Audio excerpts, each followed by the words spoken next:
মৃত্যুর পর রাজকীয় বিদায় হয়েছে বিশ্বের গুটি কয়েক মানুষের।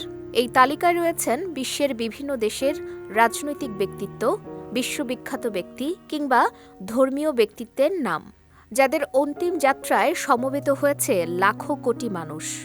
এবার সেই তালিকায় যুক্ত হয়েছেন সদ্য প্রয়াত বাংলাদেশের ৩ বারের সাবেক প্রধানমন্ত্রী বেগম খালেদা জিয়া। দক্ষিণ আফ্রিকার মহানায়ক নেলসন ম্যান্ডেলার শেষকৃত্য অনুষ্ঠান ছিল বিশ্ব ইতিহাসের অন্যতম বড় জমায়েত। বর্ণবাদী এই নেতাকে শেষ বিদায় জানাতে সমবেত হয়েছিলেন বিশ্বের প্রায় সব দেশের রাষ্ট্র ও সরকার প্রধান। বিশ্বের কোটি কোটি মানুষ ভার্চুয়ালি প্রত্যক্ষ করেছিলেন সেই অনুষ্ঠান।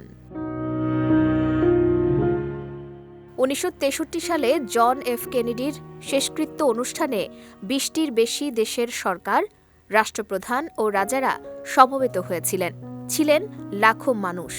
এরপর ১৯৮৯ সালে ইরানের ইসলামী বিপ্লবের নেতা আয়াতুল্লাহ খোমেনির জানাজা ও স্মরণ সভা ছিল ইতিহাসের অন্যতম লোকসমাগম। Guinness book of world records অনুযায়ী আনুমানিক ১ কোটি মানুষ সমবেত হয়েছিল সেই শেষ যাত্রা অনুষ্ঠানে। এমন রাজকীয় বিদায়ের তালিকায় আরও আছে রানী দ্বিতীয় এলিজাবেথ, পোপ ফ্রান্সিস, চীনা বিপ্লব নেতা মাও সেতুং ও প্রিন্সেস ডায়নার নাম। এবার এমন রাজকীয় বিদায়ের তালিকায় স্থান পেল বাংলাদেশের প্রথম নারী প্রধানমন্ত্রী ও বিএনপি চেয়ারপারসন বেগম খালেদা জিয়ার জানাজা। সদ্য প্রয়াত খালেদা জিয়ার জানাজায় অংশ নেয় কয়েক লাখ মানুষ। ধারণা করা হচ্ছে এটি দেশের ইতিহাসের অন্যতম বৃহত্তম জানাজা, যেখানে অংশ নিয়েছেন বিভিন্ন দেশের রাজনৈতিক কূটনীতিকরা।